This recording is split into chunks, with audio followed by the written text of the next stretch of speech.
we're back with a quiet video today. Not much to do but to tow a tank away with a tractor.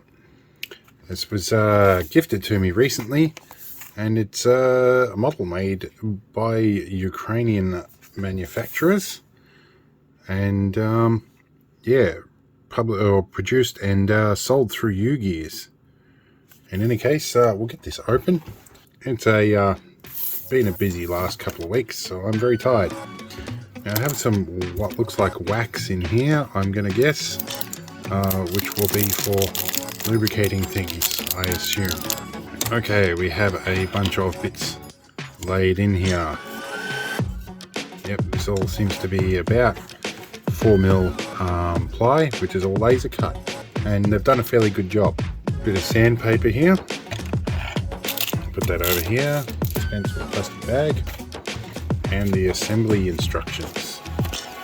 Now I'm not popping them all out of the cards yet because I guess they're going to number them, and I noticed that each of these are numbered. So let's see, where do we start with? Our section 1, I'm going to start with this sheet. So let's work with that first. So that's our 3. So they are numbered in order of assembly. So that's our number 3. We're going to want that. Give it a gentle push. It should just pop out. Alright, let's have a look here. What else have we got? This is going to be a tricky edit because I'm yawning about every 30 seconds here. This looks to be part number 2. I guess they nested them wherever they could. Take my spudger tool again here. And multiple sclerosis is a problem sometimes with dexterity. Today is definitely one of the ones where it's affecting my dexterity. Let's have a look here. So part number 1, that would appear to be the orientation we desire. And part number 2. Okay, we've made headway. That does go in quite firmly. Not a bad thing. Okay, we have our 4 times the number 2 parts. Now it says we're going to need this bit next, and the 2 number 5 parts, and the number 4 goes that way. And we'll push that in.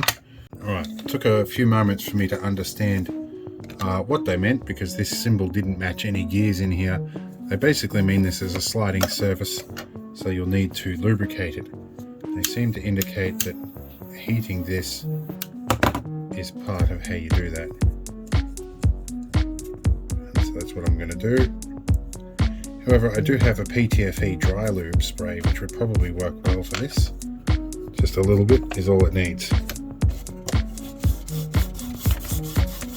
Alright, the next step appears to be inserting this gear in here.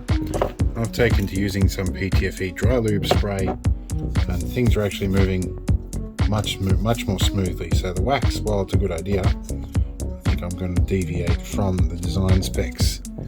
So they tell us to put this piece on next,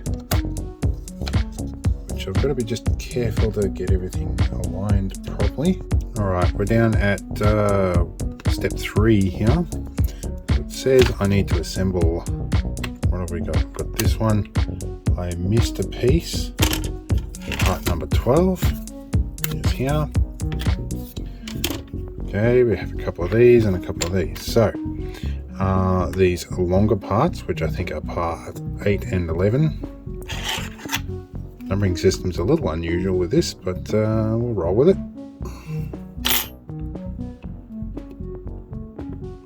There we go, that one's in. Okay, now these I think are spacers or guides, one of the two. They go on like so. Now I anticipate that these will probably be moving parts, so in which case they will get lubricated. I'll use a bit of my super letter that I got. It's not going to be much use to me these days. So that's how that mechanism works. It ratchets up and ratchets back. There we go. Alright. This one goes through the front, and these up. Give them a little lube up, and then and just a little bit, where are they going to go? Around that one. Around that one. I'll let that dry off a touch. This one clearly slots over this. I'm guessing there's a central one. There we go. I'm liking that movement. They've definitely got the tolerances worked out very well in this. Alright, we're up to step 4. And you can also see this dry lube, it's basically a Teflon lubricant, and it dries with this white residue, which is why I'm careful about how I apply it, because it can ruin the end finish. So if our wishbone structure here, I guess. Yep, so far I haven't had to sand much of this. And so this piece here, which I assume is the intermediate to fit in here to drive these together. That apparently we take one of these. I am worried with parts this small that applying this level of pressure in them will split them out, but fortunately I have a laser cutter and there is ample extra timber here for me to cut a few of these small parts. And there's a catch here. This is one of the parts I thought looked very similar, but if we move that away, part 15 right here has some smaller tolerances. It is actually a distinctly different part, but it is difficult to tell. So when we go and try and fit this part in here, it fits with better tolerance. Which I was right in thinking that if I tried to force that bit in there, I was likely going to break it. But this should sit in here, form part of the mechanism, so as I rotate this, it should move like that.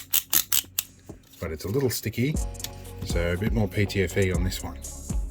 Okay, so in addition to that, these bits appear to go on here, which would make sense. They're basically bearing surfaces, so a little bit of that. This should then, through that same logic, help locate all of these. But it is quite directional, so you have to make sure you get it on the right way and make sure that these are all properly located before you put force on them. Okay, so the flag, according to this, goes in like so and on the back of that with part 18 as the joiner. I think that's meant to I've got the flag backwards. That won't do. I have to push this back out the other way. Flip you around this side, looking that way, and then go in like so. Okay, part 19 are our stands. These appear to go in fairly well. It's nice to know that I don't need to glue these things, although that would be a definite possibility if you use this small amount of super glue. I will have to do a little bit of homework into which type of tank that is. Being that it's got 6 road wheels and this rough style of tank turret, it may be aimed at a T34. I don't know, I'll have to look that up. Anyway, we've got a bit more to do yet. Now, step 5 is a little difficult to decipher because there's some lines very close. It's a bit ambiguous, but from that orientation, I would infer that this, which is part 20, should go into that hole and it should step upwards. So I've got that should step upwards in that direction. Okay, I think I've worked it out. I was erroneously trying to slot this piece in here where it actually sits in this little cutout there. That sits there, which then means that it sits a bit more flush, and these two holes become much more prominent and they align correctly. So if we can insert this piece in, which looks like it will fit, and I need to try and get that in right. That gives it a little bit of play to move, which is fine, and if that is intended to move, it might be a dry lube thing, but it is fairly loose, so we'll leave that for now. It is. Okay, I see how this works. So as it moves, what there is along here is there's a little cam along there. So what we will do move up and down and undulate as the tractor moves. Let's see how this goes now.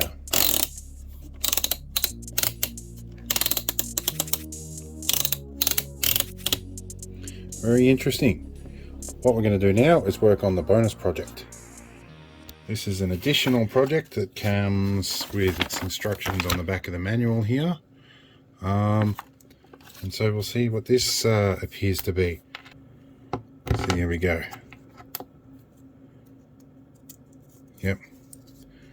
And they are firmly attached until you work them through a little bit. So this might be just a little fidget tool or something like that. I'm not sure where this is supposed to factor into things. And obviously, to keep this in multicultural and understandable by different languages, they've opted really not to put a lot of wording beside these. But there is a video with these that you can watch. I didn't watch those. It's got thanks for following along the journey with us. And so I guess the video would explain a bit more about that. But now I found out what that pointy bit is for. It's designed for breaking out those round bits. It would appear that there's a selection of spare parts with this, which would be sensible because they are wear items, and a spare tool. Other than that, we're complete, and I didn't need to use the sandpaper, although you may wish to do so. There would be a number of reasons why you would. To generate a smooth operation, but overall this has gone together fairly nicely, so I'm pretty happy with it. So I'll go put this on display, and this is another video. So I hope you enjoyed. We'll move on and see you in the next video.